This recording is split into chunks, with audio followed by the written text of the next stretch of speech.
माले गावातील अंगणवाडी धोक्याच्या छायेत. पन्हाळा तालुक्यातील माले येथील अंगणवाडी क्रमांक 63 मध्ये खेळत असताना एका मुलाच्या पायातून साप गेल्याची धक्कादायक घटना घडली. सुदैवाने कोणतीही दुर्घटना घडली नाही. मात्र अंगणवाडी परिसरातील घनकचरा, जलशुद्धीकरण प्रकल्पासाठी खोदलेला खड्डा आणि संरक्षण भिंतीचा अभाव यामुळे पालकांमध्ये मोठ्या प्रमाणात भीतीचे वातावरण निर्माण झाले आहे.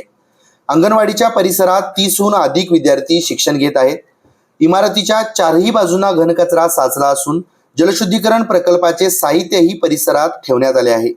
काही दिवसांपूर्वी मुलं खेळत असताना एका मुलाच्या पायातून साप गेल्याने पालकांनी ग्रामपंचायतीकडे घनकचरा हटवून संरक्षण भिंत उभारण्याची मागणी केली होती. मात्र अद्याप कोणतीही कारवाई न झाल्याने पालकांनी तीव्र नाराजी व्यक्त केली आहे. नमस्कार, मी प्रवीण पाटील, मालेगावचा रहिवासी.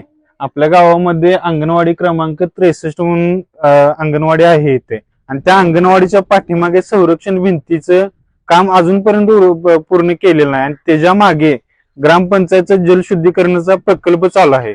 त्यामध्ये ते पूर्ण खोलीमध्ये, आणि त्या कामामुळे इथे सर्प वगैरे ते नेण्याची शक्यता आहे आणि आलेले पण आहेत. त्यामुळे आम्ही निवेदन पण ग्रामपंचायतला वारंवार सूचना देऊन ग्रामपंचायतने अद्यापही त्याचे काम पूर्ण केलेलं नाही.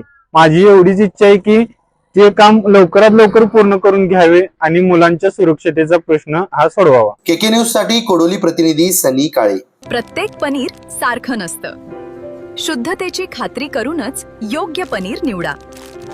गोकुळ मलाई पनीर हे शुद्ध दुधापासून तयार केलेले आहे. त्यामुळे त्यात नैसर्गिक दुधातील फॅट, प्रथिने आणि कॅल्शियम भरपूर प्रमाणात मिळते. काही पनीर वनस्पतीजन्य तेल, स्टार्च किंवा इतर घटकांपासून तयार केलेले असू शकते. म्हणून ग्राहक म्हणून जागरूक व्हा आणि पनीर घेताना गोकुळच मागा. शुद्धतेचा विश्वास, चवीचा आनंद. आजच घरी आणा गोकुळ मलाई पनीर.